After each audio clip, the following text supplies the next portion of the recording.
Hello students, myself Manish Kumar Sharma wish you a very warm welcome to this wonderful session of Study Alpha. तो students, जैसा कि आप सभी लोगों को पता है कि YouTube चैनल स्टडी अल्फा पर हम ले रहे हैं CBSE बोर्ड की प्री कॉस्ट क्लासेस, सभी क्लासेस के लिए including class 9th, 10th, 11th, 12th और आज है लेक्चर क्लास 10th के लाइव प्रोसेस का थर्ड लेक्चर। तो स्टूडेंट्स, पीछे गए हुए लेक्चर्स के अंदर हमने समझा लाइव प्रोसेस में लाइफ का क्या मतलब है, लिविंग बॉडी का क्या मतलब है और लाइफ प्रोसेस का क्या मतलब है। लाइफ प्रोसेस हमने समझे कुछ ऐसे प्रोसेस जिनके बिना जीवन जीना संभव ही नहीं होता। इस लाइफ प्रोसेस के अंदर हमने इंक्लूड किया किसको? न्यूट्रिशन को। इसके अंदर हमने पढ़ा न्यूट्रिशन का मतलब न्यूट्रिएंट्स का इंटेक। न्यूट्रिएंट्स का इंटेक किस लिए? क्या जीवन जीने के लिए न्यूट्रिएंट्स बेहद जरूरी है? जी हाँ, ये न्यूट्रिएंट्स के फंक्शन पे ही डिपेंड कर रहा है। फंक्शन से ही समझ में आता है। न्यूट्रिएंट्स तीन तरीके के होते हैं, जहां पे कुछ एनर्जी गिविंग न्यूट्रिएंट्स होते हैं, बॉडी बिल्डिंग न्यूट्रिएंट्स होते हैं, प्रोटेक्टिव न्यूट्रिएंट्स होते हैं। अब जीवन जीने के लिए इन तीन चीजों की तो आवश्यकता हमें हर हाल पे होगी। यही वजह थी कि nutrition becomes a essential life process. इसके बाद आज जो हम पढ़ने जा रहे हैं दैट इज रेस्पिरेशन। अब बेटा एक सिंपल सा सवाल आप सबके लिए, जिसमें आपको सिर्फ और सिर्फ अपना एग्रीमेंट जस्टिफाई करना है। और ये क्या सवाल है? कुछ इस प्रकार कि क्या वाकई में जीवन जीने के लिए सभी लाइफ प्रोसेस में रेस्पिरेशन भी होगा? तो जी हां, एग्रीमेंट में यस आपको बताना है। और क्यों बताना है यस? इस बात के लिए क्योंकि रेस्पिरेशन हमको शरीर में विभिन्न चलने वाली प्रोसेस, अलग अलग चलने वाली प्रोसेस को चलने के लिए जिस एनर्जी की रिक्वायरमेंट है, वो एनर्जी की रिक्वायरमेंट किससे पूरी होती है? रेस्पिरेशन से। सो बेसिकली रेस्पिरेशन अपने आप में एक ऐसी लाइफ प्रोसेस है जो सभी लाइफ प्रोसेस में यूज होने वाली एनर्जी का प्रोडक्शन करती है। एनर्जी का प्रोडक्शन करती है किस तरीके से? तो रेस्पिरेशन के अंदर एनर्जी का प्रोडक्शन होता है कार्बोहाइड्रेट के ब्रेकडाउन होने से। तो सर क्या सिर्फ कार्बोहाइड्रेट के ब्रेकडाउन होने से ही एनर्जी बनती है? तो बेटा हमारी बॉडी के अंदर कार्बोहाइड्रेट के अलावा फैट का ब्रेकडाउन होता है, प्रोटीन का ब्रेकडाउन होता है, एनर्जी बनाने के लिए नॉर्मली किसी भी ऑर्गेनिक कंपाउंड्स का ब्रेकडाउन होता है। लेकिन आइडियली बॉडी के अंदर 70% के लगभग एनर्जी प्रोडक्शन किसके ब्रेकडाउन से होता है? कार्बोहाइड्रेट के ब्रेकडाउन से होता है। सो रेस्पिरेशन की एक जनरल डेफिनेशन बनती किससे है? That respiration is a biochemical process जिसके अंदर क्या होता है बेटा? कंबशन होता है। किसका कंबशन होता है? कार्बोहाइड्रेट का कंबशन होता है। लेकिन मैं आपको बता चुका हूं कि ना सिर्फ कार्बोहाइड्रेट बल्कि एनर्जी प्रोडक्शन के लिए फैट का ब्रेकडाउन भी होता है, प्रोटीन्स का ब्रेकडाउन भी होता है। फैट और प्रोटीन के ब्रेकडाउन के हम साइड में रखते हैं क्योंकि बॉडी का मेजॉरिटी एनर्जी प्रोडक्शन किसकी वजह से होता है? कार्बोहाइड्रेट्स की वजह से होता है, जो कि किसके अंदर होता है? In order to derive the energy in the form of ATP. ATP को बनाने के लिए कार्बोहाइड्रेट का कंबशन होता है। इट मींस एटीपी ही हमारे लिए एनर्जी कॉइन होगी, जो शरीर के अंदर चलने वाली विभिन्न प्रक्रियाओं के लिए जो जरूरत की ऊर्जा है उस ऊर्जा को बनाने का काम करती है। कौन? रेस्पिरेशन। रेस्पिरेशन इस ऊर्जा को किस रूप में बनाती है बेटा? एटीपी के रूप में। एटीपी क्या होता है? So ATP stands for adenosine triphosphate. ATP full form क्या होती है बेटा? Adenosine triphosphate. नाम से समझ में आ रहा है, एडिनोसिन जिसके साथ ट्राइफॉस्फेट मतलब 3 फॉस्फेट है। 3 फॉस्फेट का ये मॉलिक्यूल अपने आप में एनर्जेटिक मॉलिक्यूल होता है, एनर्जी रिच होता है। ठीक है, अब इसका ब्रेकडाउन कैसे होता है बेटा? जब भी बॉडी के अंदर देखिए एटीपी का प्रोडक्शन, एनर्जी का प्रोडक्शन ऐसे बेवजह नहीं हो जाता। जब भी एनर्जी का कंजम्पशन होगा तभी एटीपी बनेगी। ऐसे नहीं कि एटीपी बना करके बॉडी के अंदर स्टोर कर दिया। जैसे ऐसे बॉडी के अंदर एनर्जी का यूज होता रहेगा ऐसे ऐसे एटीपी का फॉर्मेशन होता रहेगा। ऐसा नहीं कि भाई सरप्लस अमाउंट में एटीपी बना दी, एनर्जी का एटीपी बना करके स्टोर कर दिया, ऐसा नहीं होगा। एटीपी सिर्फ और सिर्फ उसी समय पर बनेगी जिस समय पर एनर्जी का कंजम्पशन होगा। ठीक है, चलिए। सो एटीपी अपने अंदर एनर्जी संजोए हुए होती है और एटीपी जब ब्रेक होती है तो बेटा ये ब्रेक होती है किसमें? एडीपी। नाम समझ में आ रहा है? एडिनोसिन 2 फॉस्फेट मतलब एडिनोसिन डाइफॉस्फेट, और एक फॉस्फेट इसका रिलीज हो जाता है, एक फॉस्फेट अलग हो जाता है। सर पीआई क्यों लिखा आपने? तो बेटा ये एक इनऑर्गेनिक फॉस्फेट होता है। ठीक है, इसको आई से क्या रिप्रेजेंट करते हैं? इनऑर्गेनिक। और यहां पर एनर्जी रिलीज होती है बेटा। इसमें क्या रिलीज होती है बच्चे? इसमें रिलीज होती है एनर्जी। सो एनर्जी रिलीज करने के लिए एटीपी का ब्रेकडाउन होता है। तो कहीं ना कहीं हम ये बोल सकते हैं that ATP is a vessel in which energy is closed. Energy इसके अंदर बंद है और इसको खोलेंगे यदि हम एडीपी और इनऑर्गेनिक फॉस्फेट में, तो ऐसी सिचुएशन में इसमें जो इनक्लोज्ड एनर्जी है वो रिलीज हो जाती है और एनर्जी का यूज हो जाता है जिस भी पर्टिकुलर प्रोसेस के लिए इस एटीपी को बनाया गया था। चलिए, सो रेस्पिरेशन, उम्मीद करता हूं आपको रेस्पिरेशन अच्छा समझ में आया। एक सिंपल सी सरल सी भाषा के अंदर बताएं तो रेस्पिरेशन शरीर के लिए एक ऐसी प्रक्रिया होती है जिसमें शरीर के लिए जो जरूरत की ऊर्जा है, जरूरत के लिए जो एनर्जी प्रोडक्शन होता है, वो एनर्जी प्रोडक्शन इसी प्रोसेस से होता है। बॉडी को चलाने के लिए जितनी भी एनर्जी की जरूरत है वो सारी एनर्जी रेस्पिरेशन से ही प्रोड्यूस होती है। आइए जानते हैं कि रेस्पिरेशन कितने तरीके का होता है। रेस्पिरेशन मेनली 2 तरीके का होता है बेटा। रेस्पिरेशन दो तरीके कौन कौन सा होता है? So aerobic respiration versus anaerobic respiration. बात कर रहे हैं किसकी? एरोबिक रेस्पिरेशन की। सो एरोबिक रेस्पिरेशन जैसे नाम समझ रहे हैं बेटा, एरोबिक का मतलब होता है एयर वाला, जिसमें इन्वॉल्वमेंट है एयर का, ठीक है। सो एरोबिक का मतलब हो गया एक ऐसा रेस्पिरेशन जिसमें क्या होता है बेटा, की पॉइंट है बेटा जिसको मैं अंडरलाइन कर रहा हूं, there is a presence of oxygen, यहां पर ऑक्सीजन प्रेजेंट होती है। लेकिन एनारोबिक रेस्पिरेशन हर उस सिचुएशन में होता है जब कोई भी बॉडी फेस कर रही होती है या तो एब्सेंस या फिर लैक, या तो पूरी तरीके से ऑक्सीजन एब्सेंट है वहां पर, या फिर ऑक्सीजन की कमी है। ऑक्सीजन की कमी भी होती है तो भी body side wise anaerobic respiration शुरू कर देती है। एनारोबिक रेस्पिरेशन का एक और नाम होता है, याद रखेंगे, एनारोबिक रेस्पिरेशन को हम एक और नाम से जानते हैं, और जो अलग नाम होता है या दूसरा नाम होता है उसको हम बोलते हैं fermentation. So keep in mind that anaerobic respiration is also known as fermentation.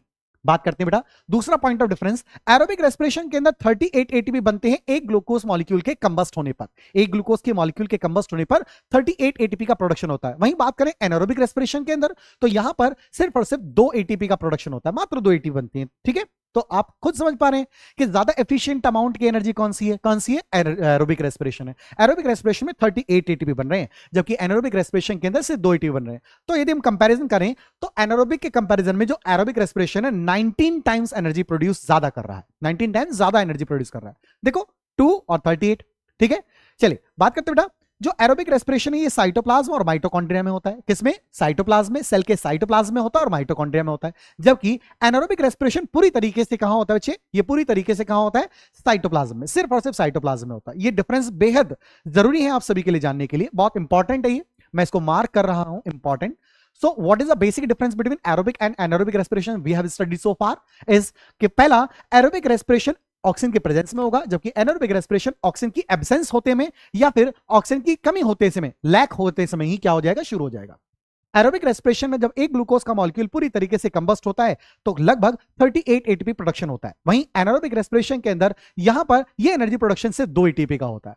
बात करें एरोबिक रेस्पिरेशन कहां होता है तो एरोबिक रेस्पिरेशन साइटोप्लाज्म और माइटोकॉन्ड्रिया दोनों में होता है, जबकि एनारोबिक रेस्पिरेशन सिर्फ और सिर्फ साइटोप्लाज्म के अंदर होता है। साइटोप्लाज्म में क्या होता है? ठीक है, मुझे पता है कुछ स्टूडेंट हमारे ऐसे भी होंगे जिनको ये भी नहीं पता होगा साइटोप्लाज्म क्या है, ठीक है ना। लेकिन इसी का सॉल्यूशन तो है स्टडी अल्फा, ठीक है, जहां पर आपकी उम्मीद या आपका कंफ्यूजन हमें गेस करना होता है और हम गेस कर भी लेते हैं, ठीक है। तो जिन जिन बच्चों को साइटोप्लाज्म नहीं पता था वो आज कमेंट सेक्शन के अंदर जरूर बताएंगे कि सर साइटोप्लाज्म हमें नहीं पता था, आज पता चल गया, ठीक है। तो मेक श्योर कि सभी मेरे को बताएंगे। तो बेटा सपोज कीजिए कि ये एक सेल है, सेल की डिस्कवरी किसने की थी? सेल की डिस्कवरी की थी रॉबर्ट हुक ने। लेकिन जिस सेल की डिस्कवरी, जिस कोशिका की खोज रॉबर्ट हुक ने की थी, वो कोशिका पूरी तरीके से मृत कोशिका मतलब डेड सेल थी, ठीक है। लेकिन हम एक लिविंग सेल की यदि बात करें तो बेटा लिविंग सेल के अंदर ये इसकी प्लाज्मा मेम्ब्रेन है बेटे। क्या है ये सेल की? Plasma membrane. किसी भी सेल की जो लिमिटिंग बाउंड्री होती है वो क्या होती है? प्लाज्मा मेम्ब्रेन होती है। हर किसी सेल के पास सेल वॉल हो ये जरूरी तो नहीं, जैसे कि एनिमल सेल के पास सेल वॉल नहीं होती, प्लांट सेल के पास सेल वॉल होती है, तो ये जरूरी नहीं कि एक लिविंग सेल के पास सेल वॉल हो। लेकिन प्लाज्मा मेम्ब्रेन सभी का एक बोल सकते हैं एक्सक्लूसिव या फिर हम बोल सकते हैं कि जरूरी फीचर है। हर सेल के पास प्लाज्मा मेम्ब्रेन जरूर होती है। So let's suppose this is a plasma membrane and बेटा प्लाज्मा मेम्ब्रेन के अंदर सेल का जितना भी कंटेंट प्लाज्मा मेम्ब्रेन के अंदर होता है, प्लाज्मा मेम्ब्रेन का जितना भी कंटेंट है हम उसको प्रोटोप्लाज्म बोलते हैं, जैव द्रव्य, ठीक है। क्या बोलते हैं? प्रोटोप्लाज्म बोलते हैं। और ये प्रोटोप्लाज्म 2 भागों में डिवाइड होता है, 2 एरियाज में डिवाइड होता है, एक न्यूक्लियस के अंदर और एक न्यूक्लियस के बाहर। न्यूक्लियस के अंदर का जो पार्ट होता है बेटा इसको हम बोलते हैं, न्यूक्लियस के अंदर के कंपोनेंट को, कंटेंट को हम न्यूक्लियोप्लाज्म बोलते हैं। क्या बोलते हैं? न्यूक्लियोप्लाज्म। वहीं न्यूक्लियस से बाहर के कंटेंट को हम क्या बोलते हैं बच्चे? हम इसको बोलते हैं साइटोप्लाज्म। और नॉर्मली इन दोनों को मिला करके हम बोलते हैं प्रोटोप्लाज्म, ठीक है बच्चे। इन दोनों को मिला के क्या बोलते हैं? प्रोटोप्लाज्म, ठीक है। सो यदि आज आपको ये कंफ्यूजन, आपके माइंड से कंफ्यूजन दूर हुआ हो कि हमें हमेशा कंफ्यूजन रहता था कि साइटोप्लाज्म क्या है, प्रोटोप्लाज्म क्या है ना, कंफ्यूजन रहता था, तो यदि आज आपका ये कंफ्यूजन दूर हुआ है तो स्टडी अल्फा के नाम पर आज एक कमेंट सेक्शन के अंदर जरूर इसके बारे में बताएंगे और साथ साथ सेशन को लाइक करेंगे। आगे चलते हैं। यदि बात करें एरोबिक रेस्पिरेशन की तो बेटा एरोबिक रेस्पिरेशन में जो बाई प्रोडक्ट है हमारे पास वो क्या क्या है? Carbon dioxide and water. Carbon dioxide और वाटर, कार्बन डाइऑक्साइड और पानी इसका क्या है? बाई प्रोडक्ट है। वहीं एनारोबिक रेस्पिरेशन के अंदर ये बाई प्रोडक्ट क्या होता है? लैक्टिक एसिड और इथेनॉल। अब अगला सवाल माइंड में क्या कि सर ये बाई प्रोडक्ट क्या है? बाई प्रोडक्ट का मतलब होता है कि किसी भी केमिकल रिएक्शन के चलते समय, क्यों चल रही है केमिकल रिएक्शन? क्योंकि हमें केमिकल रिएक्शन से एक डिजायर्ड प्रोडक्ट चाहिए, लेकिन इस डिजायर्ड प्रोडक्ट के अलावा जो भी प्रोडक्ट हमें साइड वाइज मिल जाते हैं जिनका कोई यूज नहीं है बॉडी में, ऐसे प्रोडक्ट को हम क्या बोल देते हैं, तो वो भी प्रोडक्ट, क्योंकि रिएक्शन के एंड में बने हैं, लेकिन ऐसे प्रोडक्ट का कोई यूज नहीं होता। दैट्स वाई इनको हम क्या बोलते हैं, बाई प्रोडक्ट बोलते हैं। मेन प्रोडक्ट हमारा कुछ और है, ये बाई प्रोडक्ट है। तो रेस्पिरेशन में यदि हम बात करें तो बेटा ग्लूकोज का कंबशन होगा in case we are taking in the presence of oxygen, so it will give carbon dioxide and water. लेकिन इस पूरी प्रोसेस को किया गया था 38 एटीपी के प्रोडक्शन के लिए, और basically we can say ATP के प्रोडक्शन के लिए। सो यहां पर जो एटीपी है ये हो जाता है हमारा क्या, एटीपी हो जाता है हमारा मेन प्रोडक्ट, और कार्बन डाइऑक्साइड और वाटर हो जाता है हमारा बाई प्रोडक्ट। ठीक है, कार्बन डाइऑक्साइड और वाटर क्या हो जाता है, हमारा बाई प्रोडक्ट हो जाता है। ठीक है, चलिए, खास बात क्या है कि वाटर तो हमारी बॉडी खुद बना रही है ना, तो हमें बाहर से पानी की आवश्यकता क्यों है भाई, बाहर से पानी की क्या आवश्यकता है हमें, यदि पानी हमारा खुद का शरीर बना रहा है तो बाहर से पानी पीने की आवश्यकता है हमें। जी हाँ, आवश्यकता है, क्योंकि रेस्पिरेशन में जो पानी की अमाउंट बन रही है ना बेटा, ये बहुत ही कम है।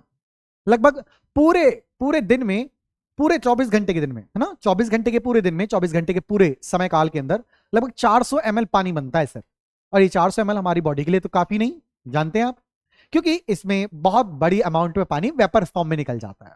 पानी का ये जो अमाउंट है ये वेपर फॉर्म में रिलीज हो जाता है। ठीक है, लिक्विड फॉर्म में हमें यूज करना है, लेकिन ये लिक्विड वेपर फॉर्म में रिलीज हो जाता है, साथ ही साथ अमाउंट बहुत कम है। अगली बात ये भी बेटा कि वाटर हमें प्योर स्टेट में नहीं चाहिए, हमारी बॉडी को वाटर प्योर स्टेट में नहीं चाहिए, वाटर के साथ डिसॉल्व अमाउंट ऑफ मिनरल्स भी चाहिए। सो वाटर के साथ हमें क्या चाहिए, कुछ मिनरल्स भी चाहिए। प्योर वाटर हमारी बॉडी के लिए सही नहीं है। प्योर वाटर का मतलब जिसमें कुछ भी डिसॉल्व ना हो, सिंपली वो H2O हो, तो ये वाटर पीने लायक नहीं होता।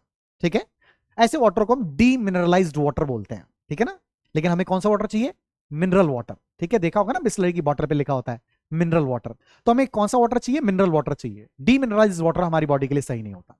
ठीक है, चलिए आगे बात करते हैं बेटा। एरोबिक रेस्पिरेशन में कंप्लीट ऑक्सीडेशन होता है बेटा ग्लूकोज का कंप्लीट ऑक्सीडेशन, ग्लूकोज पूरी तरीके से ब्रेक डाउन होती है, जबकि एनारोबिक रेस्पिरेशन में ग्लूकोज पूरी तरीके से ब्रेक डाउन नहीं होती। किसमें, एनारोबिक रेस्पिरेशन में ग्लूकोज पूरी तरीके से ब्रेक डाउन नहीं होती, जबकि एरोबिक रेस्पिरेशन में कंप्लीट ब्रेक डाउन होता है। तो ज्यादा एफिशिएंट एनर्जी प्रोडक्शन कौन सा है, ऑफ कोर्स एरोबिक, है ना। चलो आगे बात करते हैं। सो बेटा ये यहां पर आपको चार्ट दिया हुआ है, ये भी चार्ट बहुत इंपॉर्टेंट है। ठीक है, चार्ट में ये जो चार्ट है ये क्वेश्चन में, बोर्ड में एग्जामिनर डिमांड कैसे करता है, डिमांड करता है इसकी कैसे, आपसे पूछता है draw a glucose breakdown pathway. ठीक है, कि आपको क्या करना है, ग्लूकोज के ब्रेकडाउन का पाथवे ड्रॉ करना है। तो बेटा ग्लूकोज के ब्रेकडाउन का पाथवे ध्यान से समझेंगे, पूरे इत्मीनान से समझेंगे। जिस बच्चे को भी इस लेक्चर से संबंधित कोई भी डाउट होता है कमेंट सेक्शन में बताएं, साथ ही साथ टेलीग्राम चैनल के अंदर आप ये कमेंट या कोई भी जो डाउट है वो क्वेरी रेज कर सकते हैं। ठीक है, सेशन के एंड के अंदर टेलीग्राम का लिंक भी आपको मिल जाएगा, और ये सारे सेशन का जितना भी नोट्स हम बोर्ड पे कर रहे हैं ये सारा पीडीएफ की फॉर्म में आपको टेलीग्राम के उसी चैनल पर मिल जाएगा। चलिए तो बात करते हैं सबसे पहले बेटा ग्लूकोज, जो कि एक 6 कार्बन का कंपाउंड होता है। 6 कार्बन का ये कंपाउंड सबसे पहले ब्रेक होता है किसमें, पायरुवेट में।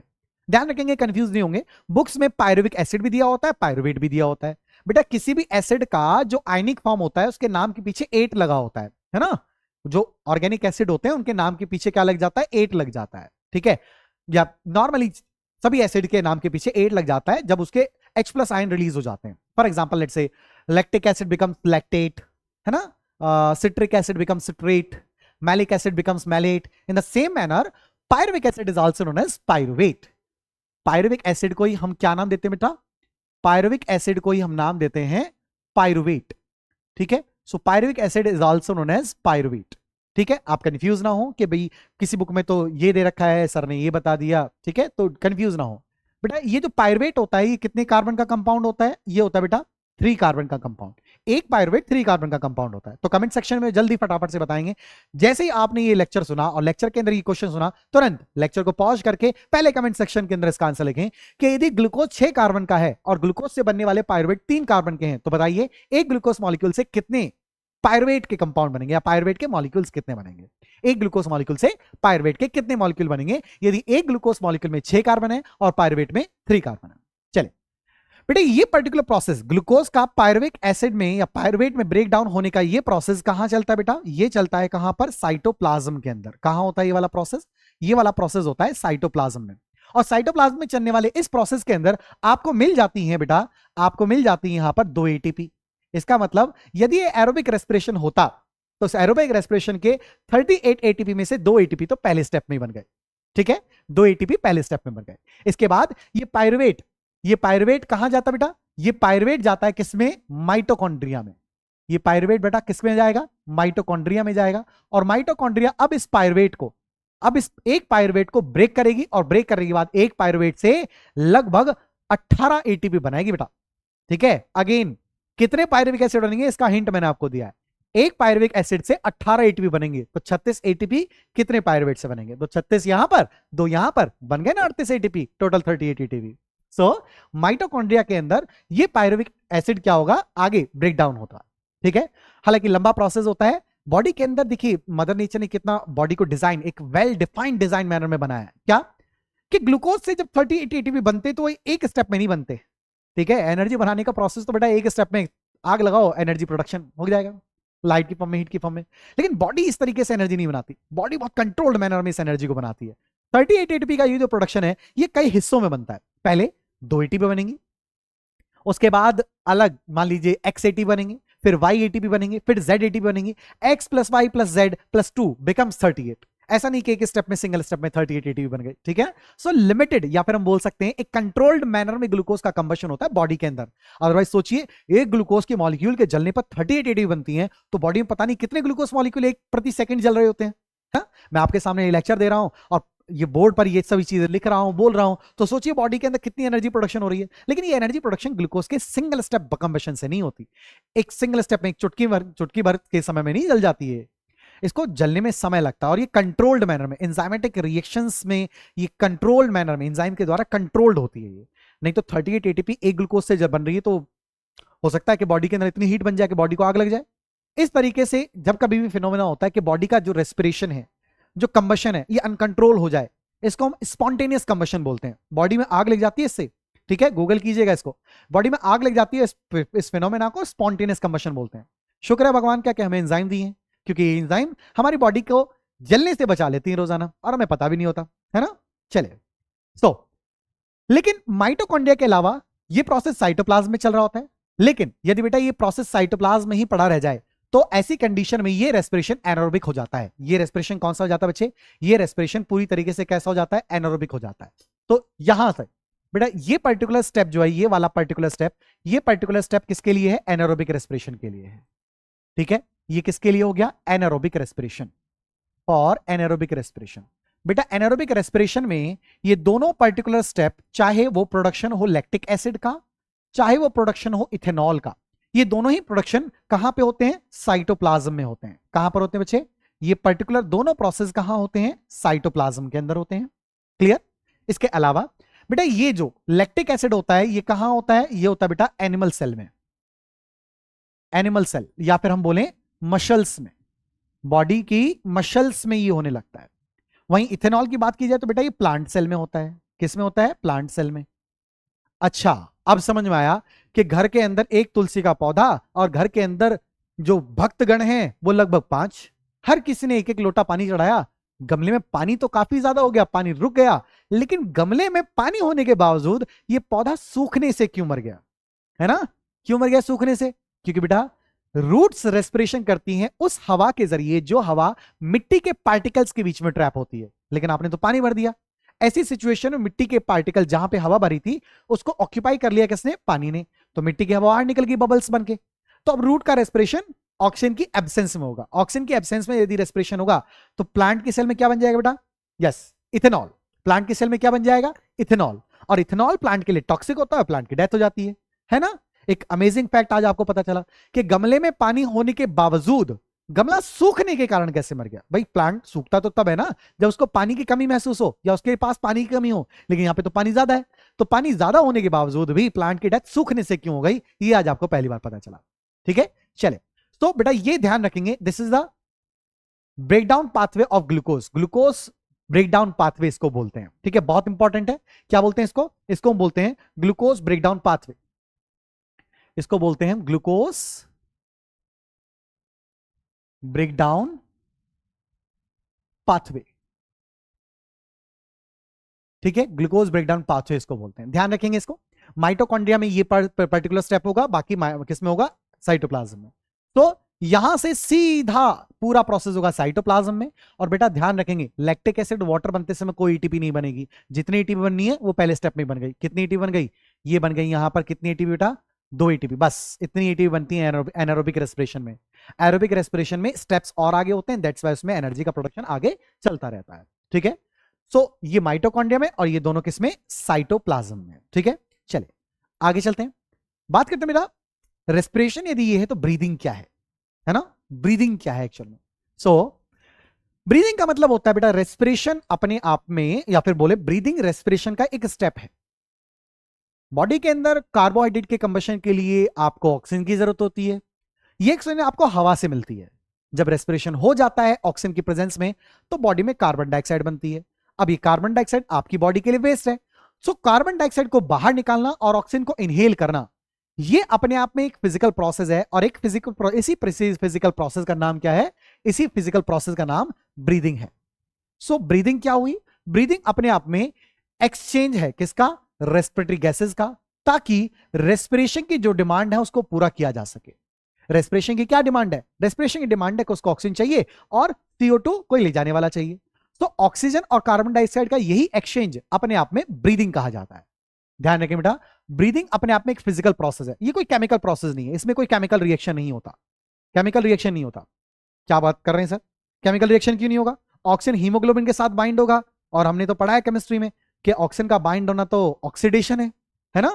कंफ्यूजन होगा जरूर, तो ध्यान रखें कि ऑक्सीजन हीमोग्लोबिन के साथ केमिकली बाउंड नहीं होती है। ठीक है, यदि वो केमिकली बाउंड होगी तो हीमोग्लोबिन को तोड़ देगी, लेकिन हीमोग्लोबिन नहीं टूटता क्योंकि मौजूदा ऑक्सीजन हीमोग्लोबिन के साथ केमिकली फॉर्म में या केमिकली तरीके से रिएक्ट नहीं करता है। क्लियर? चलिए बेटा, पर्टिकुलर ब्रीदिंग के अंदर 2 स्टेप्स में ब्रीदिंग होती है। एक होता है इनहेलेशन और दूसरा होता है एक्सहेलेशन। ठीक है, सांस अंदर लेना और सांस बाहर छोड़ना, ये कंप्लीट एक ब्रीद बनती है। एक ब्रीद में क्या होता है? एक इनहेलेशन और एक एक्सहेलेशन, उसी के साथ का एक्सहेलेशन। सो इनहेलेशन का मतलब क्या होता है बेटा?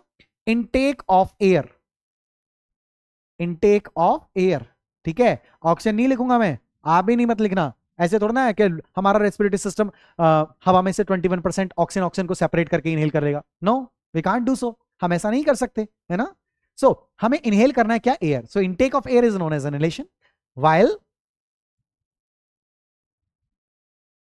Giving out of air. Giving out of air, ठीक है, हवा का बाहर निकाल देना, giving out of air is known as exhalation. ठीक है, इसको हम क्या बोलते हैं? एक्सहेलेशन बोलते हैं।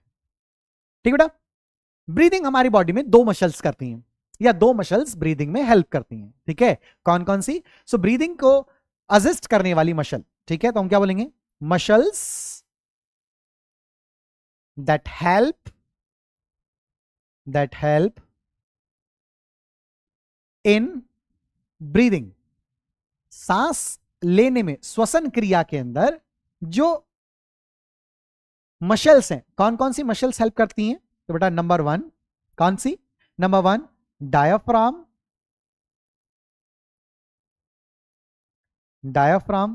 और नंबर 2 इंटरकॉस्टल मसल्स। कौन सी? Intercostal muscle. बेटा कॉस्टा शब्द का मतलब होता है रिब्स। ठीक है, साइंस की बहुत अच्छी बात है ये, हर एक शब्द अपना परिचय अपने साथ लेकर घूमता है। क्या देखो, इंटरकॉस्टल का मतलब कॉस्टा के बीच में, कॉस्टा मतलब रिब्स, पसलियों के बीच में जो मसल्स एक पसली को दूसरी पसली से, एक रिब को दूसरे रिब से जोड़ती है, उस मसल का नाम होता है इंटरकॉस्टल मसल। ठीक है, आपके सिलेबस में सिर्फ इतना ही है। ठीक है, हालांकि इसके अलावा और भी मसल्स होती हैं। ठीक है ना, तो डायफ्राम होती है मेन और इंटरकॉस्टल। डायफ्राम से जो रेस्पिरेशन होता है, इससे पेट का साइज आगे पीछे होता है, पेट आगे पीछे होता है, इस वजह से इसको डायफ्राम की वजह से होने वाली ब्रीदिंग को एब्डोमिनल ब्रीदिंग बोलते हैं। जबकि इंटरकॉस्टल मसल से हमारी चेस्ट कैविटी का वॉल्यूम घटता बढ़ता है, इस वजह से, मतलब चेस्ट आगे पीछे होती है ना, इस वजह से इसको थोरैसिक ब्रीदिंग बोलते हैं। सो डायफ्राम जिस ब्रीदिंग को करती है दैट इज एब्डोमिनल ब्रीदिंग, और इंटरकॉस्टल मसल जिसको करती है दैट इज थोरैसिक ब्रीदिंग। ठीक है, चले, ये पॉइंट सभी को क्लियर हो गया। इसके अलावा और भी बहुत सी मसल्स होती हैं। एक होती है स्टर्नोक्लीडोमेस्टॉइड मसल। ठीक है, इसके अलावा होती है स्कालीन मेजर, पेक्टोरलिस मेजर, स्कालीन मसल, है ना, अलग अलग मसल्स होती हैं। स्कालीन, पेक्टोरलिस मेजर, स्टर्नोक्लीडोमास्टोइड मसल। ये जो इंटरकोस्टल मसल्स हैं ये भी दो तरीके की होती हैं, एक्सटर्नल इंटरकोस्टल, इंटरनल इंटरकोस्टल। लेकिन आपको इतनी डिटेल में नहीं जाना है, सिर्फ दो मसल को याद रखेंगे, डायफ्राम जो एब्डोमिनल ब्रीदिंग में मदद करती है, और इंटरकोस्टल मसल जो थोरेसिक ब्रीदिंग में मदद करती है। आई होप कि ब्रीदिंग का ये कॉन्सेप्ट आपको बखूबी अच्छी तरीके से समझ में आ गया। चलते हैं नेक्स्ट कॉन्सेप्ट पर, that is respiration in plants. ठीक है, बहुत ही खूबसूरत स्लाइड आपके लिए बनाई गई है ताकि चीजें आप विजुअल मैनर में और एक डायनामिक मैनर में चीजों को समझें। ये पिक्चर्स तो हम बुक में ही पढ़ रहे हैं, तो स्टडी अल्फा के पास खास क्या है भाई? स्टडी अल्फा के पास खास चीज ये है कि जो पिक्चर्स आप अपनी बुक के अंदर देखते हैं स्टैटिक फॉर्म में, स्टडी अल्फा आपको दिखाती है वही पिक्चर डायनामिक मूविंग फॉर्म में। देख रहे हैं इसमें क्या हो रहा है? लाइट आ रही है, ऑक्सीजन रिलीज हो रही है, कार्बन डाइऑक्साइड अंदर आ रही है। ठीक है, सो ये पर्टिकुलर प्रोसेस, ये पर्टिकुलर प्रोसेस कब का है बेटा? ये है पर्टिकुलर प्रोसेस डे टाइम का, डे टाइम का ये प्रोसेस है। ठीक है, वहीं नाइट टाइम की बात करें तो नाइट टाइम में प्रोसेस चेंज हो जाता है। क्या प्रोसेस में बदलाव होते हैं वो अभी हमें समझना है। अब यहां पर, यहां तक हमने बेटा जो रेस्पिरेशन की जनरल कॉन्सेप्ट पढ़े हैं, जनरल का मतलब समझिए। एनर्जी प्रोडक्शन सभी लिविंग बॉडी को जरूरत है। एनर्जी प्रोडक्शन का जो तरीका मैंने अभी आपको बताया पीछे वाली स्लाइड्स में, एनर्जी प्रोडक्शन का जो तरीका मैंने आपको बताया, यह तरीका लाइफ की हर फॉर्म में है। जीवन का एक सूक्ष्म रूप आप उठा के देखिए और एक बड़ा रूप आप उठा के देखिए, सभी के अंदर एनर्जी के प्रोडक्शन का सेम ही तरीका है। यदि कुछ अलग है तो सिर्फ ये कि रेस्पिरेशन के लिए जो ब्रीदिंग करनी होती है, इस ब्रीदिंग में एयर का एक्सचेंज कैसे करना है, एयर का एक्सचेंज कैसे करना है, सिर्फ इसी बात का अंतर होता है। बाकी एनर्जी का प्रोडक्शन, एयर के एक्सचेंज में ऑक्सीजन शरीर में गई, एनर्जी का प्रोडक्शन कैसे होगा? सेम। ठीक है, सभी में सेम तरीके से एनर्जी का प्रोडक्शन होगा। अब ये मत बोलना होगा भाई सर प्रोकैरियोटिक में माइटोकॉन्ड्रिया होता ही नहीं है, उसमें कैसे होगा? तो बेटा वहां पर माइटोकॉन्ड्रिया की जगह मीसोसोम्स होते हैं, है ना, वहां पर उसमें होता है एरोबिक रेस्पिरेशन, तो वहां पर थोड़ा सा चेंज है, लेकिन एनर्जी के प्रोडक्शन के लिए यही ग्लूकोज का ब्रेकडाउन ही होगा। ठीक है, चल आगे चलते हैं।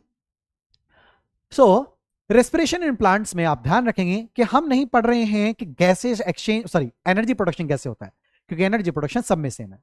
तो what is the motive to study respiration plant? इसका सिंपली इतना मोटिव है to understand how gaseous exchange takes place, how gaseous exchange takes place, simply इतना सा मोटिव है। और इसको समझने के लिए हम क्या बोल रहे हैं कि बेटा आपने देखा प्लांट की बॉडी ब्रांच्ड है, क्या जरूरत है? प्लांट सीधा सीधा क्यों नहीं बढ़ रहा भाई, ये ब्रांच क्यों बना रहा है अपनी?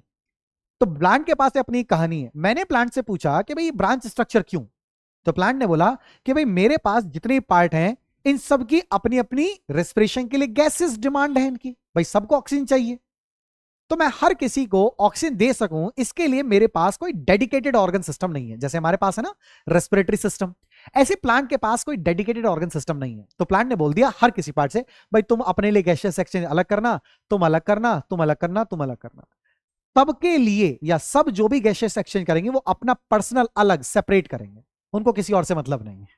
ठीक है, तो गैसियस एक्सचेंज सबसे पहले बात करते हैं कहां पर? लीव्स में। सो बेटा लीव्स के पास क्या होती है? लीव्स के पास होती हैं स्टोमेटा, हैव स्टोमेटा। ठीक है, इसके पास क्या होती है बेटा? स्टोमेटा होती है। ठीक है, स्टोमेटा के जरिए ही एक्सचेंज करते हैं, have stomata through which gaseous exchange takes place, through which gaseous exchange takes place, जिसके थ्रू क्या होता है? गैसियस एक्सचेंज होता है, गैसियस एक्सचेंज टेक्स प्लेस। वहीं बात करें कि लीव्स में मौजूद स्टोमेटा जिस गैसियस एक्सचेंज को करेगी तो चेंज भी हो सकता है, क्योंकि लीव रेस्पिरेशन के साथ साथ फोटोसिंथेसिस भी करेगी ऑफ कोर्स। तो नाइट टाइम में बेटा, नाइट टाइम में सिर्फ और सिर्फ रेस्पिरेशन करेगी, ओनली रेस्पिरेशन। और ये हम पहले लेक्चर के अंदर पढ़ भी चुके हैं ना कि प्लांट दिन के समय क्या गैसियस एक्सचेंज करेगा, रात के समय क्या करेगा। तो नाइट टाइम में only respiration, so CO2 out and O2 in, CO2 out हो जाती है और O2 इन हो जाती है। ठीक है, लेकिन वहीं बात करें बेटा डे टाइम में, डे टाइम में, तो डे टाइम में क्या होता है? बोथ। इसमें क्या होगा बेटा? बोथ रेस्पिरेशन, इसमें क्या होगा? रेस्पिरेशन भी होगा एंड फोटोसिंथेसिस, दोनों होंगे बेटा। प्रकाश संश्लेषण भी होगा और क्या होगा? रेस्पिरेशन, है ना, श्वसन क्रिया भी होगी। तो इसमें क्या होता है? जब दोनों प्रोसेस एक साथ चलते हैं तो इसका ओवरऑल रिजल्ट ये निकल के आता है कि फोटोसिंथेसिस ज्यादा होती है रेस्पिरेशन के कंपैरिजन में। यही वजह है कि अब क्या होगा, O2 out and CO2 in. Clear? ये पर्टिकुलर स्टेप होगा। चलिए, ये तो बेटा हो गया लीव्स के थ्रू। तो क्या लीव्स जिस गैसियस एक्सचेंज को कर रही हैं, इस गैसियस एक्सचेंज से क्या ये स्टेम की डिमांड को पूरा नहीं करेंगी? तो नहीं करेंगी। स्टेम के पास अपने खुद के लिए गैसियस एक्सचेंज करने के लिए अपना खुद का मॉडिफिकेशन है, अपना खुद का पार्ट है, अपना खुद का रेस्पिरेटरी ऑर्गन है। ठीक है, क्या है वो रेस्पिरेटरी ऑर्गन मींस जिसके जरिए गैसियस एक्सचेंज होगा, वो क्या है? सो स्टेम के पास क्या है? स्टेम के पास क्या होगा?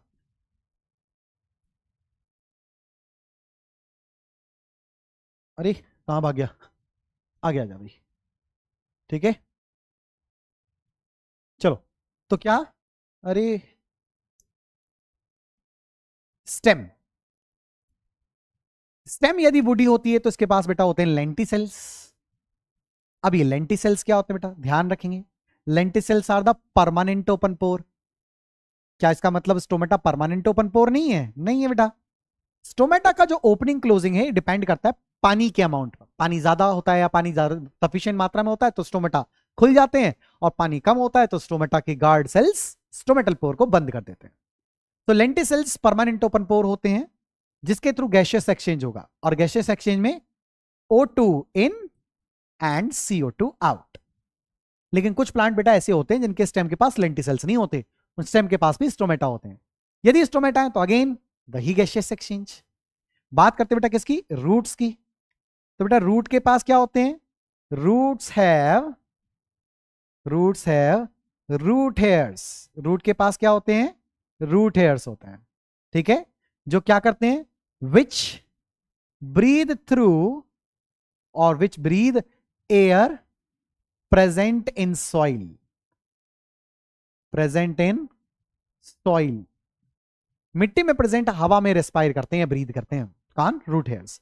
तो सिंपली इतना ही समझना है कि प्लांट रेस्पिरेशन करने के लिए गैसियस एक्सचेंज करता कैसे है। ठीक है, कुछ प्लांट ऐसे भी होते हैं जिनमें जो पानी में होते हैं, मतलब दलदल वाले क्षेत्रों में होते हैं। अब सोचो दलदल वाले क्षेत्र में तो सर मिट्टी के अंदर बहुत ज्यादा पानी होगा, मिट्टी में तो हवा होगी ही नहीं, तो रूट कैसे रेस्पिरेशन करेंगी? ऐसी सिचुएशन में रूट्स पानी से बाहर निकल आती हैं। मैंग्रोव्स प्लांट के अंदर ऐसी रूट्स जो पानी से बाहर निकल आती हैं लाइक दिस, कि इस तरीके से ऐसे बाहर आ जाए, है ना? देखो, यदि इस तरीके से रूट कभी बाहर आ जाए ना बेटा, तो ऐसी रूट्स को हम क्या बोलते हैं बेटा? ऐसी रूट्स को हम बोलते हैं न्यूमेटोफोर। ठीक है, क्या बोलते हैं इसको? न्यूमेटोफोर। न्यूमेटोफोर। ठीक है, क्या बोलते हैं इसको? न्यूमेटोफोर बोलते हैं। क्लियर? न्यूमेटोफोर। क्लियर? चले, तो आई होप कि प्लांट के अंदर गैसियस एक्सचेंज कैसे होगा ये भी आपको क्लियर हो गया। ठीक है, चले नेक्स्ट पढ़ते हैं रेस्पिरेशन एनिमल्स। ध्यान रखें, शायद वर्ड्स मिसलीडिंग हो, रेस्पिरेशन नहीं पढ़ रहे हम। बुक्स में भी लिखा होता है रेस्पिरेशन रेस्पिरेशन रेस्पिरेशन, लेकिन यहां पर हर जगह पे आपको बताया गया होता है कि रेस्पिरेशन के लिए गैसियस एक्सचेंज कैसे करना। ठीक है, so body surface plant sorry animals की यदि बात करें तो कुछ एनिमल जैसे कि जो प्रोटोजोन होते हैं, ठीक है, प्रोटोजोन। तो बेटा प्रोटोजोन, प्रोटोजोन का मतलब होता है ऐसे ऑर्गेनिज्म जिनकी पूरी बॉडी एक ही सेल की है, यूनिसेलुलर ऑर्गेनिज्म है। सो उनकी बॉडी के अंदर ये गैसियस एक्सचेंज कौन करता है? Body surface. क्यों नहीं है रेस्पिरेटरी ऑर्गन अलग से? तो इसका जवाब है कि भाई जरूरत ही नहीं उनको, क्योंकि उनकी बॉडी की जो गैसियस एक्सचेंज की डिमांड है, उस डिमांड को पूरा करने के लिए उनका बॉडी सरफेस ही काफी है। ठीक है, बहुत छोटे ऑर्गेनिज्म है ना, इस छोटे ऑर्गेनिज्म का यदि हम surface area volume ratio calculate करें तो सरफेस एरिया वॉल्यूम रेशियो काफी ज्यादा होता है, जिसका मतलब यह है कि गैसियस एक्सचेंज करने के लिए या गैसियस एक्सचेंज को करने के लिए अकेला बॉडी सरफेस काफी है, बहुत सफिशिएंट है इसके लिए। दैट्स व्हाई सो प्रोटोजोन के अंदर, प्रोटोजोन में इंक्लूड क्या होगा बेटा? अमीबा होगा, पैरामीशियम होगा, यूग्लिना होगा, ट्रिपैनोसोमा होगा। इन सभी ऑर्गेनिज्म के अंदर जनरल बॉडी सरफेस, इसकी बॉडी का सरफेस ही क्या कर लेता है? रेस्पिरेशन के लिए गैसियस एक्सचेंज पूरा कर लेता है। बात करते हैं बेटा, देखो आपको दिख भी रहा है, ठीक है, that's what we are talking about study alpha, है ना? यही तो बताना चाह रहा था मैं। अब मैं आपको बता देता बक्कोफेरेंजियल लाइनिंग, है ना, कि मेंढक ऐसे मुंह ऊपर नीचे मतलब मुंह में हवा भर के ऊपर नीचे करता है। तो शायद आप इमेजिनेशन में खो जाते, लेक्चर छोड़ करके इमेजिनेशन भाग जाते, लेकिन इमेजिनेशन का सॉल्यूशन आपके सामने दिया गया कि इसी तरीके से जो मेंढक होता है वो अपने मुंह में हवा भर करके बक्कोफेरेंजियल रेस्पिरेशन करता है, और इसी मतलब बक्कल कैविटी की जो लाइनिंग होती है, फेरेंजियल लाइनिंग जो होती है, इन लाइनिंग में ही क्या करता है, गैसियस एक्सचेंज को पूरा कर लेता है। और ये भी ब्रीदिंग का एक तरीका होता है, गैसियस एक्सचेंज करने का तरीका होता है, जिसको हम बोलते हैं बक्कोफेरेंजियल रेस्पिरेशन। और ये करती कौन है, बक्कोफेरेंजियल लाइनिंग। तो इसका एग्जांपल क्या हो गया बता, इसका एग्जांपल हो गया फ्रॉग। वहीं बात करें स्किन, स्किन स्किन किसके अंदर होगी, देखो डायग्राम में दिया हुआ है, अर्थवॉर्म के अंदर। अर्थवॉर्म के अंदर स्किन उसकी क्या कर सकती है, गैसियस एक्सचेंज कर सकती है। और देखो लिखा हुआ है ना, एक थॉट लिखा हुआ है, अर्थवॉर्म बोल रहा है I breathe through my skin as long at it stage wet. ठीक है, मैं अपनी किससे, चमड़ी से, त्वचा से सांस ले सकता हूं तब तक जब तक ये वेट होती है, मतलब मॉइस्ट होती है, ठीक है, गीली होती है। सो स्किन से करने वाले, रेस्पिरेशन करने वाले कौन है, अर्थवॉर्म। बात कीजिए बेटा लंग्स, लंग्स से रेस्पिरेशन भी होता है, हम लंग्स से करते हैं, ठीक है। गिल्स, गिल्स से मछलियां रेस्पिरेशन करती हैं, लेकिन मछलियों में मछली, व्हेल मछली लंग से रेस्पिरेशन करती है और गिल्स से। जी हाँ बिल्कुल, किससे, करेक्ट आंसर, किससे, लंग्स से। ठीक है, लेकिन सवाल ये कि यदि ये लंग से रेस्पिरेशन कर सकती है तो इसका मतलब तो ये हुआ कि ये हवा में मौजूद ऑक्सीजन से रेस्पिरेशन करती है। जी हाँ, यदि हवा में मौजूद रेस्पिरेशन, ऑक्सीजन में से रेस्पिरेशन करती है तो क्यों नहीं ये जमीन पे आ जाती, और जमीन पे आ जाते मर क्यों जाती है। ठीक है, बताएंगे टेलीग्राम पर। ठीक है, टेलीग्राम पर सभी बच्चे बताएंगे, जिन बच्चों को पता है, और नहीं पता तो वहां पर मेरे को आप जरूर इस सवाल का जवाब पूछेंगे, और नहीं भी पूछते हैं तो भी मैं आपको नेक्स्ट लेक्चर के अंदर बताऊंगा। ठीक है, सो नेक्स्ट लेक्चर के अंदर मैं आपको बताऊंगा कि क्यों वेल के पास लंग्स हैं बावजूद इसके वो पानी से बाहर आते हुए मर जाती है। पानी से बाहर सांस लेने के लिए आती तो है, ऐसे आती है सांस लेके चली जाती है, जब वो पानी से बाहर ही उसको सांस लेना तो जमीन पे आ जाए, है ना भाई, जमीन पे आ जाए, है कि नहीं। बाकी जानवर भी हैं तो भैया वेल भी आ जाए, चिड़ियाघर के अंदर रख लेंगे और ज्यादा दर्शक आएंगे उसके लिए, तो है ना। चलो, सो लंग्स में कौन कौन बेटा, लंग्स किसके अंदर होते हैं, ह्यूमंस के अंदर होते हैं, basically we can say mammals के अंदर होते हैं। ठीक है, ह्यूमन से अच्छा टर्म हम क्या यूज कर सकते हैं, मैमल्स। इसके अलावा बेटा रेप्टाइल्स के अंदर होते हैं, ठीक है, और एम्फीबियन के अंदर होते हैं। लेकिन ध्यान रखें बेटा, एम्फीबियन में अडल्ट्स में होते हैं। यदि आप ये कहने लगे कि भैया आप तो गलत बता रहे हो, फ्रॉग के टेडपोल में तो गिल्स होते हैं, तो मैं एक्सेप्शन पहले बता के चल रहा हूं, ठीक है ना। फ्रॉग में लंग्स, और जो फ्रॉग का लार्वा होता है टेडपोल उसमें गिल्स। ठीक है, सो गिल्स किस में है बेटा, गिल्स हैं सभी फिशेज में, ठीक है, कुछ क्रस्टेशियंस में, क्रस्टेशियन का मतलब इंसेक्ट में, आर्थ्रोपोड्स में मतलब कुछ कीड़े मकोड़े होते हैं ना क्रस्टेशियन, जैसे crab, prawn, lobster, prawn lobster basically. तो इनमें क्या होता है, इनमें होता है गिल्स रेस्पिरेशन के लिए। गिल्स मछलियों के अंदर नहीं होते अकेले, ठीक है, गिल्स को हम क्या बोलते हैं हिंदी में, गिल्स को हम बोलते हैं गलफड़े। ठीक है, बात करते हैं ट्रेकिया की, तो ट्रेकिया छोटी छोटी ट्यूब्स होती हैं, जो ट्यूब्स बाहर सराउंडिंग से हवा को डायरेक्टली उन टिश्यू तक पहुंचा देती हैं जिन टिश्यू को जरूरत होती है। तो किस में होता है बेटा ये होता है इंसेक्ट्स में। ठीक है, इंसेक्ट और क्रस्टेशिया एक ही फाइलम से बिलोंग करते हैं, क्लास 9th में आपने पढ़ा होगा। चलिए, so we are done with the respiration. अब बात करते हैं ह्यूमंस के अंदर के रेस्पिरेशन की। ठीक है, ह्यूमंस के अंदर रेस्पिरेशन, तो ह्यूमन के अंदर रेस्पिरेशन बाकी सबसे थोड़ा अलग है, क्योंकि इसमें एक डेडिकेटेड ऑर्गन सिस्टम है रेस्पिरेशन करने के लिए, और उस डेडिकेटेड ऑर्गन सिस्टम को हम क्या कहते हैं, रेस्पिरेटरी सिस्टम। रेस्पिरेटरी सिस्टम में क्या क्या इंक्लूड है बेटा, हमारे आगे की तरफ दो ओपनिंग जिनको हम बोलते हैं नॉस्ट्रिल, नॉस्ट्रिल से एक सीधी ट्यूब जो जाती है दोनों नॉस्ट्रिल से, दैट इज नेजल पैसेज, उसके बाद नेजल चैम्बर, उसके बाद पीछे की तरफ, सॉरी आगे की तरफ, यहां पर ये क्या बेटा, लैरिंग्स। ठीक है, लैरिंग्स क्या, लैरिंग्स इज अ साउंड बॉक्स। ठीक है, लैरिंग्स से ऊपर होता है फेरिंग्स। तो ये पर्टिकुलर पार्ट, जो पर्टिकुलर पार्ट कॉमन जंक्शन होता है फूड और एयर दोनों के लिए, उसको हम क्या बोलते हैं बेटा, फेरिंग। ठीक है, सो फेरिंग्स के बाद लैरिंग्स, लैरिंग्स के बाद ये क्या है, ये है ट्रेकिया। आप देख पा रहे हैं कि ट्रेकिया के अंदर क्या है, ट्रेकिया के अंदर क्या देख पा रहे हैं आप, ट्रेकिया के अंदर देख पा रहे हैं कुछ रिंग्स लगी हुई हैं, कुछ रिंग्स लगी हुई हैं, इन रिंग्स को हम बोलते हैं कार्टिलेज रिंग। ध्यान रखें, सो ट्रेकिया के पास क्या होती है, trachea have cartilaginous ring of C shape, बेटा सी शेप की होंगी। ठीक है, विच प्रिवेंट्स collapsing of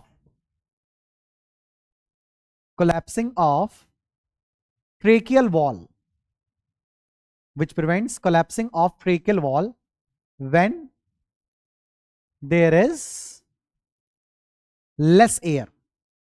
जब हवा कम होती है ना बेटा ट्रेकिया में, तो ट्रेकिया की वॉल हवा के कम होने से प्रेशर कम हो जाएगा। भाई एयर ही तो प्रेशर बना रही है ट्रेकिया के अंदर का, तो प्रेशर कम हो जाने की वजह से कोलैप्स हो सकती है। तो उसकी वॉल को कोलैप्स होने से रोकता कौन है? इस ट्रेकिया पर मौजूद सी शेप की कार्टिलेज, सी शेप की कार्टिलेज की रिंग इसको रोकती है। ठीक है, तो सी शेप की क्यों होती है? लाइक दिस, ऐसे क्यों होती है? जैसे सपोज को ट्रेकिया को हम ऊपर से देख रहे हैं ना, मान लो ये ट्रेकिया है, ठीक है, तो ट्रेकिया के ऊपर किस तरीके से ऐसे होती है, ऐसे, यहां से यहां ऐसे। बेटा पूरी क्यों नहीं होती है? क्योंकि पीछे की तरफ एक और चीज जा रही है, फूड पाइप जा रहा है। यदि सी शेप की कार्टिलेज पूरी तरीके से कवर कर लेगी तो भैया फूड पाइप कैसे कॉन्ट्रैक्शन रिलैक्सेशन करेगा खाने को निगलने के लिए? समस्या हो जाएगी ना। तो इसीलिए सी शेप की होती है। ठीक है, तो इस वजह से कैसी शेप की बची ये सी शेप की कार्टिलेज की रिंग होती है विंड पाइप, मतलब ट्रेकिया के चारों तरफ। ठीक है, चलो अब सवाल ये कि सर ऐसे तो फिर तो एल्वियोली के अंदर भी हवा कम हो जाएगी और एल्वियोली भी कोलैप्स कर जाएंगे, है ना। एल्वियोली के अंदर बेटा सरफेक्टेंट होता है, एक फॉस्फोलिपिड होता है जिसको हम लेसिथिन बोलते हैं। ठीक है, तो ये सरफेक्टेंट एल्वियोली के अंदर जब एयर प्रेशर कम हो जाता है तो एल्वियोली को कोलैप्स होने से सरफेक्टेंट बचाते हैं। कभी आपने सुना भी होगा ना कि बच्चे का जन्म यदि 8वें महीने में हो जाता है तो उसको शीशे में रखते हैं। क्यों रखते हैं? क्योंकि रेस्पिरेटरी सिस्टम में एल्वियोली के अंदर सरफेक्टेंट डेवलप नहीं हो पाते, और सरफेक्टेंट डेवलप नहीं हो पाते इस वजह से उसको बाहर के वातावरण में नहीं रख सकते। जिस वातावरण में हम सांस ले रहे हैं उस वातावरण में वो बच्चा सांस नहीं ले सकता तब तक जब तक उसके लंग्स में एल्वियोली में सरफेक्टेंट डेवलप ना हो जाए, रेस्पिरेटरी सिस्टम पूरी तरीके से डेवलप ना हो जाए। रेस्पिरेटरी सिस्टम सबसे बाद में डेवलप होता है। ठीक है, इस वजह से उस बच्चे को इनक्यूबेटर में रख देते हैं, जिसको हम अपनी भाषा में बोलते हैं शीशे में रख देते हैं। ठीक है, सो एक अच्छी नॉलेज और एक ऑथेंटिकेट नॉलेज यदि आपको मिली तो सेशन को जरूर एक बार लाइक जरूर करेंगे। ठीक है, चले तो इसके बाद एयर बेटा यहां विंड पाइप से होते हुए दो पार्ट्स में डिवाइड हो जाती है और ये पहुंच जाती है लंग्स के अंदर, जहां पर मौजूदा ब्लड, जहां पर आने वाला ब्लड इस लंग्स में ऑक्सीजन कार्बन डाइऑक्साइड डाल देगा और लंग्स में मौजूद आने वाली हवा से ऑक्सीजन ले लेगा। ठीक है, और ये एक्सचेंज कहां पे होगा? ये एक्सचेंज होगा बेटा कहां पर?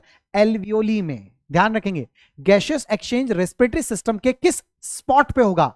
एल्वियोली पे। ठीक है, सो एल्वियोली में ऐसा क्या है, या फिर ये कहें कि कोई भी ऑर्गन रेस्पिरेटरी ऑर्गन बन जाए इसके लिए उसमें क्या विशेषताएं होनी चाहिए? ये नाक रेस्पिरेटरी ऑर्गन क्यों नहीं है? गैसेस का एक्सचेंज यहां से क्यों नहीं हुआ? चलो यहां से नहीं हुआ, विंड पाइप में क्यों नहीं हुआ? ब्रोंकस में क्यों नहीं हुआ? ब्रोंक्यूल्स में क्यों नहीं हुआ? ये एल्वियोली में ही क्यों हुआ? क्योंकि एल्वियोली के पास रेस्पिरेटरी सिस्टम के या रेस्पिरेटरी ऑर्गन के फीचर्स हैं। क्या फीचर होते हैं कि रेस्पिरेटरी ऑर्गन के? तो देखिए क्या क्या फीचर्स होते हैं। फीचर्स ऑफ रेस्पिरेटरी ऑर्गन, तो एक रेस्पिरेटरी ऑर्गन के क्या फीचर होने चाहिए? रेस्पिरेटरी ऑर्गन का पहला फीचर होना चाहिए कि इसका सरफेस एरिया बड़ा होना चाहिए, लार्ज सरफेस एरिया, ताकि गैसेस एक्सचेंज एफिशिएंटली हो पाए, लार्ज सरफेस एरिया। दूसरा बेटा मेम्ब्रेन कैसी होनी चाहिए बच्चे? थिन होनी चाहिए, क्योंकि यदि मेम्ब्रेन मोटी होगी तो गैसेस एक्सचेंज मुश्किल हो जाएगा। ठीक है, और हाईली वेस्कुलर होना चाहिए। ठीक है, हाईली वेस्कुलर, ब्लड सप्लाई ज्यादा होनी चाहिए ताकि होने वाले गैसेस एक्सचेंज में किसी तरीके कोई बाधा उत्पन्न ना हो, कार्बन डाइऑक्साइड तुरंत आती रहे और ऑक्सीजन जाती रहे। तो हाईली वेस्कुलर होना चाहिए। ठीक है, इसके अलावा एक और चीज क्या कि सरफेस मॉइस्ट होना चाहिए। ठीक है, इसका सरफेस कैसा होना चाहिए प्यारे बच्चे? मॉइस्ट होना चाहिए, मॉइस्ट सरफेस। ये सभी तमाम फीचर होने चाहिए एक आइडियल रेस्पिरेटरी ऑर्गन के पास। अब ये और फीचर एल्वियोली के पास है, परिणाम स्वरूप एल्वियोली के पास ही गैसियस एक्सचेंज हो पा रहा है। ठीक है, चले इसके बाद नीचे की तरफ आपको दी गई बेटा एक मशल डायफ्राम। ये डायफ्राम डोम शेप मशल होती है जो थोरेसिक कैविटी के वॉल्यूम को घटाने और बढ़ाने का काम करती है, क्योंकि वॉल्यूम के घटाने बढ़ाने से ही थोरेसिक कैविटी का प्रेशर घट बढ़ सकता है, और प्रेशर के घटने बढ़ने से ही हवा बाहर से अंदर और अंदर से बाहर जा सकती है। मतलब इनहेलेशन और एक्सहेलेशन इसी डायफ्राम की वजह से पॉसिबल हो सकता है। ठीक है, चलिए आगे बात करते हैं। तो डायफ्राम बहुत ज्यादा बोल सकते हैं डेलिकेट मशल है, बहुत ज्यादा जरूरी मशल है। एक डायफ्राम के अंदर नॉर्मल रप्चरेंस भी यदि टूट जाए, कि किसी हाइट से पेशेंट गिर जाए, कोई व्यक्ति किसी एक्सीडेंट में गिर जाए, छाती के बिल गिर जाए, डायफ्राम फट जाए तो इंस्टेंट डेथ हो जाती है, तुरंत मृत्यु हो जाती है। क्योंकि डायफ्राम ही है जो अपने कॉन्ट्रैक्शन और रिलैक्सेशन से छाती की कैविटी में, थोरेसिक कैविटी में हवा को भर रही है और हवा को बाहर निकाल रही है। यदि डायफ्राम टूट जाए तो इंस्टेंट डेथ हो जाती है। चलिए बात करते हैं किसकी, मैकेनिज्म ऑफ ब्रीदिंग की, कि सांस कैसे अंदर बाहर जाता है। ठीक है, चलिए सो बेटा कंसीडर करेंगे इस डायग्राम को, ध्यान से देखेंगे। बेटा ये है हमारी विंड पाइप, ये रही हमारी क्या, लंग्स। बेटा ये क्या है, let's suppose these are lungs. ठीक है, ठीक है, ये लंग्स हो गए।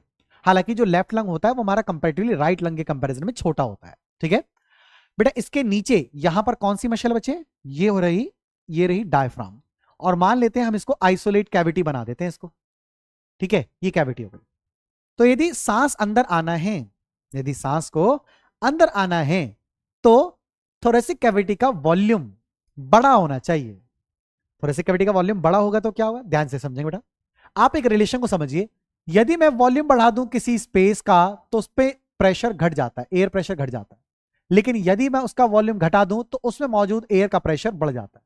तो वॉल्यूम ज्यादा प्रेशर कम, वॉल्यूम कम प्रेशर ज्यादा, इनवर्सली प्रोपोर्शनल रिलेशन बन गया इन दोनों का।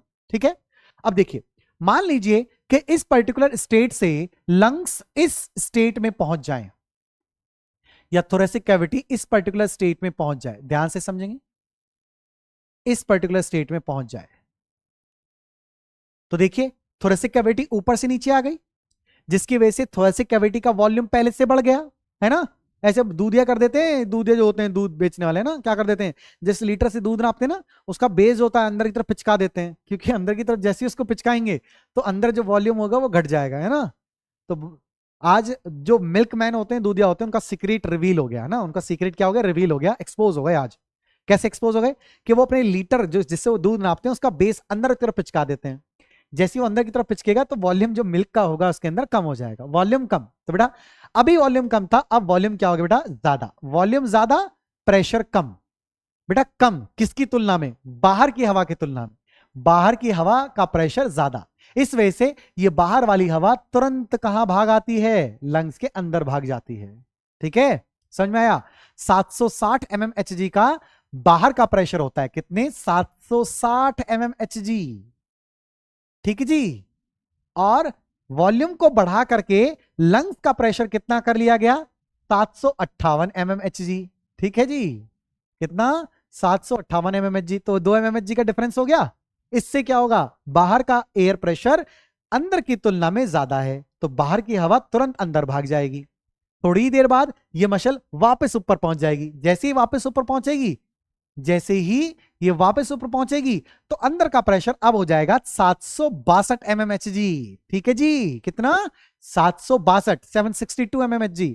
लेकिन बाहर का प्रेशर तो बेटा कांस्टेंट था ना, कितना, 760। तो इस बार अंदर की हवा की तुलना में बाहर की हवा का प्रेशर कम हो गया, इस वजह से इस बार हवा अंदर से बाहर चली जाएगी। इस तरीके से बार बार डायफ्राम के अप डाउन मोशन से हवा अंदर बाहर चलती रहती है। ठीक है, तो एक मैं फ्लो चार्ट बनाऊंगा। आपका काम यह है कि टेलीग्राम चैनल को ज्वाइन करके, टेलीग्राम लिंक को ज्वाइन करके आज का होमवर्क वहीं पर भेजेंगे। ठीक है, सो क्या है, इनहेलेशन में देखा जाए तो इनहेलेशन शुरू कैसे हुआ। इनहेलेशन शुरू हुआ सबसे पहले डायफ्राम में, बेटा क्या हुआ, डायफ्राम में हुआ कॉन्ट्रैक्शन। डायफ्राम के अंदर क्या हुआ, कॉन्ट्रैक्शन, डायफ्राम का कॉन्ट्रैक्शन हुआ। इसकी वजह से क्या हुआ बच्चे, वॉल्यूम ऑफ थोरेसिक कैविटी, या फिर आप समझ सकते हैं चेस्ट कैविटी, है ना। थोरेसिक कैविटी क्या हो गया बेटा, थोरेसिक कैविटी का वॉल्यूम इंक्रीज हो गया, जिसकी वजह से pressure of thoracic cavity, pressure of thoracic cavity, बेटा वॉल्यूम बढ़ा तो प्रेशर घट गया। प्रेशर घटा तो क्या हो गया, एयर मूव्स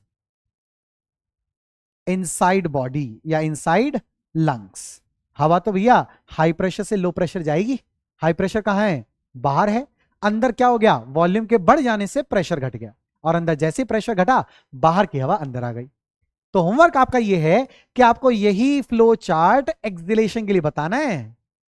ठीक है, चलो हिंट दे देता हूं एक, इसका जस्ट अपोजिट कर देना है। डायफ्राम का कॉन्ट्रैक्शन की जगह रिलैक्सेशन। डायफ्राम रिलैक्स होगी तो volume of thoracic cavity decrease, volume of thoracic cavity decrease तो pressure of thoracic cavity increase. Pressure increase हुआ तो हवा अंदर से बाहर चली गई। ठीक है, तो हवा अंदर से कहां चली गई बेटा, हवा अंदर से चली गई बाहर। ठीक है, बोलिए, ये पॉइंट क्लियर हुआ? जैसा कि आपसे वादा किया था कि सेशन के एंड में आपको दिया जाएगा टेलीग्राम चैनल का लिंक, तो ये है टेलीग्राम चैनल का लिंक। जो भी बच्चे आज पहली बार सेशन को देख रहे हैं, यदि सेशन पसंद आया है, भले ही उनके लिए रिलेवेंट है या नहीं है, मैं नहीं जानता, लेकिन यदि आपको जहां पर भी रिलेवेंट लगे, सेशन को शेयर कीजिएगा, क्योंकि ज्ञान बांटने से बढ़ता है ना? ज्ञान बांटने से बढ़ता है, और जितना आप बांटेंगे ये उतना ही आपको रिटर्न, उतना ही ज्यादा रिटर्न होकर के आपको मिलेगा। ये अपनी अपनी फिलॉसफी है, और ये मेरी फिलॉसफी है ना। फिलॉसफी मतलब अपनी अपनी सोच होती है कि जितना जैसा आप दे रहे हैं ऐसा ही आपको रिटर्न बैक मिलता है, जैसा आप दुनिया को दे रहे हैं ऐसा मिलेगा। तो यदि आप दुनिया को ज्ञान दे रहे हैं तो आपको होप, एक्सपेक्ट ज्ञान ही वापस मिलने वाला है, और आपके लिए ये प्रॉस्पेरिटी का सिंबल है। तो यदि आपको सेशन पसंद आया तो अपने दोस्तों के साथ, अपने छोटे भाई बहनों के साथ सेशन को जरूर शेयर